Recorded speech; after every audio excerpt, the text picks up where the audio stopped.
All right, let's jump right in. We've got a mountain of intel on Apple today, and I gotta say, this is gonna be good. Yeah, you weren't kidding about a mountain, huh? It'll be interesting to see how it all connects. Exactly. So, right off the bat, you've obviously been digging into Apple's strengths and weaknesses. We've got annual reports, competitor analyses. I mean, you went deep. Well, you gotta have a solid foundation, right? Absolutely. And one thing's for sure, Apple's brand recognition is huge, Mm. but it's how they've achieved that that's got my attention. Yeah, it's fascinating how they walk this tightrope, Yeah.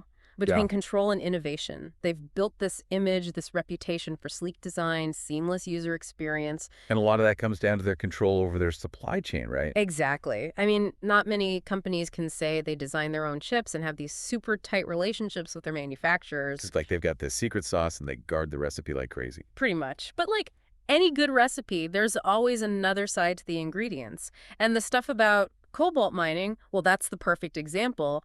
Oh, absolutely. Sourcing cobalt, which is key for their batteries, it's been linked to some real ethical concerns. Makes you think twice about those shiny devices we're all glued to. Right. It's a good reminder that there's often a much bigger picture behind the products we use every day. Definitely gives you pause. But shifting gears a bit, your research points to a huge growth area for Apple, their For services. sure. Apple Music, the App Store, all of that. They're killing it in that space. And that data from Table 4, their revenue from services is through the roof. Smart move on their part. Totally. They're not just selling you a phone or a laptop anymore, it's an ecosystem. It's like they're creating this whole Apple world. And once you're in, it's tough to break free. It's true. But even with all that going for them, there's this underlying vulnerability when you look at their market dependence. Right. The US market is basically their bread and butter. Exactly. And that kind of reliance on one market, well, it could backfire. Like, what happens if there's a sudden economic downturn or if, consumer tastes change? Yeah, it makes you wonder. It's wild to see how reliant Apple is on the US market, especially when you look back at how the company started. I mean, talk about a wild ride.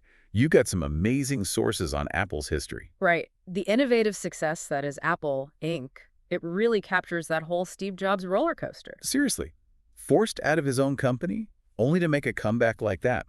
That's the stuff of legends. No kidding. I mean, he didn't just come back, he flipped the script. The source really highlights that. His laser focus on design, user experience. This wasn't just about building computers anymore. He understood that tech is about more than just specs, right? Yeah. It's the feeling you get when you use it, that connection. Exactly. And that combined with this relentless drive for innovation, that's what set Apple apart. Think about the iMac. Nobody had seen anything like it. Radically different. And then there's the iPod. You'd think something so iconic would be an instant hit, but you've got a source in here that actually says it wasn't an overnight thing at all. Yeah, it's a good lesson there. Even game changers. Sometimes they need a little time to find their footing. Slower internet speeds back then, people on the fence about digital music. It was a different world. Right. And even Apple wasn't totally sure about going all in on marketing it at first. So how'd they turn it around? Was it those white headphones, the marketing genius? Well, it was a bunch of things coming together, right? The iPod was sleek, easy to use, and then they really expanded the music library on iTunes. Made it pretty tempting to go digital. Genius. And then, boom, Yeah. 2007, the iPhone drops, and it's like, hello, smartphone revolution. Yeah. This source you've got, it really dives into that whole iPhone versus Android battle. Oh, yeah. That's a rivalry for the history books, still shaping things today, even. We see Google making that power play, buying Motorola in 2012. Trying to muscle in on the hardware side of things. Totally. But even with Android going the open source route, Apple has built this tribe of loyal customers. It's impressive. People are serious about their Apple products. It's brand loyalty, but it's also strategy. That closed ecosystem, they've nailed it. By controlling both the hardware and the software, they create that smooth, integrated experience that people are willing to pay for. Plus, they've really leaned into that whole aspirational thing, right? Like, owning an Apple product is a status symbol for some people. Sure. But let's not forget the iPad. I mean, one of your sources points out it wasn't the first tablet, but it's the one that made tablets mainstream. They took it from niche to normal, basically. Exactly. 2010, the iPad launches, and it's like the perfect storm. Apple's on top of the world, there are apps for everything, and of course, Steve Jobs just had that knack, understanding what people wanted before they even did. Talk about a legacy. Apple's journey is a masterclass in innovation. It's not always straightforward. There are bumps along the way, but it really highlights the power of good design, controlled ecosystem, and being willing to take a chance. I'm with you on that. But they're not operating in a vacuum, right? Their success is tied to something much bigger, much more unpredictable, the global financial system. Which, brings us to those rogue trader stories you've got. It's quite the jump, isn't it? Going from like the sleek world of Apple to the wild world of high finance and rogue traders. Makes you think though, right? Those stories you dug up, Nick Leeson, Jerome Carville, those are some cautionary tales. No kidding. But they're not just, captivating stories. They highlight something really interesting when you compare them to Apple. Oh, how so? Well, Apple's success, a lot of it comes down to control, right? Strategic planning, all of that. But these trader stories, they show us the flip side. What happens when that control, it just unravels, when risks get out of hand? And the sheer scale of those risks.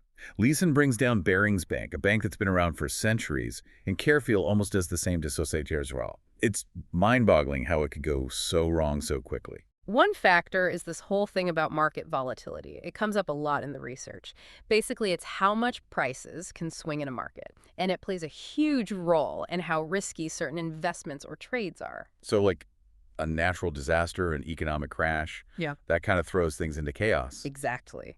The Kobe earthquake back in '95, that's actually cited as one of the factors in Leeson's downfall. Mhm. And you've got that one source here connecting those events to the 2008 financial crisis, and it really hits home how interconnected everything is. One event, even something that seems isolated, it can ripple out and impact the whole globe. Makes you think twice, huh? It's like even giants like Apple, they're not immune. They might not be making those kinds of bets, but they're still operating within that system. For sure. And remember how we were talking about Apple sitting on all that cash? Well, they have to do Uh-huh. something with it, right? Manage it, invest it. And that means navigating risk, even if it's not quite as, well, dramatic as a rogue trader. So even at the top, there's always that element of risk. Yeah. It's about finding that balance, right? Between playing it safe and making bold moves. Makes you wonder, what would a bold move even look like for a company like Apple? Could they just, like, completely switch industries, enter a market nobody expects? It's a fascinating thought, isn't it? I think that's what I love about these deep dives. You start with these threads, these seemingly separate stories, and as you pull on them, you realize how interconnected everything really is. Apple's journey from its early days to, well, basically taking over the tech world, it's incredible. But it's also a reminder that even with all that innovation, they're still dancing with risk. They're still part of a much larger system. It's been quite a ride today. From the genius of Steve Jobs to, well, the cautionary tales of those rogue traders. We've covered Apple's highs and lows, their strategic wins, and the constant presence of risk. If you're as hooked on this as we are, I highly recommend diving deeper into these sources. There's so much more to uncover: Apple's global footprint, the ethical dilemmas, what the future holds for this tech giant. Who knows? Maybe we'll see them make a play in a whole new field. Thanks for joining us on this deep dive. Until next time.